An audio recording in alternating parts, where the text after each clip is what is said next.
Odam bo'lish qiyin. Qalb va vijdon to'qnashuvi. Tasavvur qiling, hayotda hamma narsangiz bor. Yoshsiz, kelajagingiz porloq va eng muhimi sizning jondan ortiq sevuvchi, qalbi daryo bir inson yoningizda. Abdumajid va Gulchehraning muhabbati xuddi shunday edi. Ular bir-biriga qarab dunyoni ulishardi. Orzular osmon qadar baland edi, lekin hayot har doim ham biz chizgan silliq chiziqdan yurmas ekan. Bilasizmi, insonning haqiqiy yuzi u tanlov qarshisida qolganda namoyon bo'ladi. Abdumajidning hayotiga to'satdan yaltiroq imkoniyatlar kirib keldi.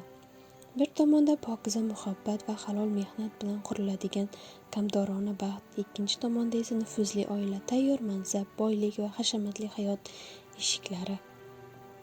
Abdumajid nima qildi? U irodasizlik qildi, nafsiga mag'lub bo'ldi. O'z sevgisidan kechib begona bir dunyoga, Saxitovlarning sovuq va hissiz xonadoniga qadam qo'ydi. Lekin asarning nomi nega odam bo'lish qiyin?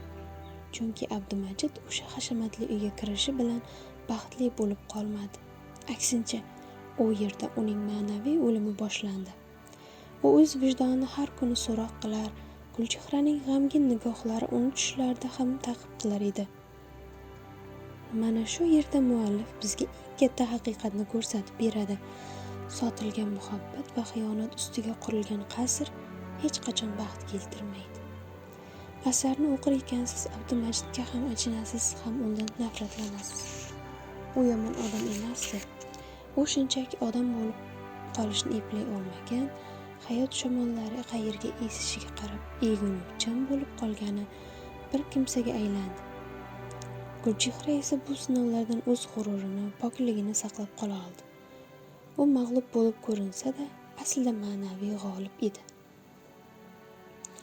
Azizlar, bu kitob shunchaki o'tmishdagi yoshlar haqida emas.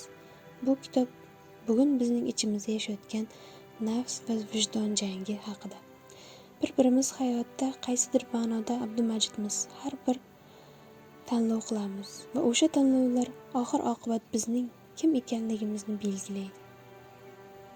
Xulosa o'rnida aytishimiz mumkinki, dunyoda hamma narsaga erishish mumkin, boylikka ham, mansabga ham. Ammo boy berilgan vijdonni va parchalangan ko'ngilni hech qanday oltin bilan qaytarib bo'lmaydi. O'lmas Umorbekov aytgandek, inson bo'lib tug'ilish oson, lekin har qanday vaziyatda ham odam bo'lib qolish mana shunisi haqiqatda qiyin.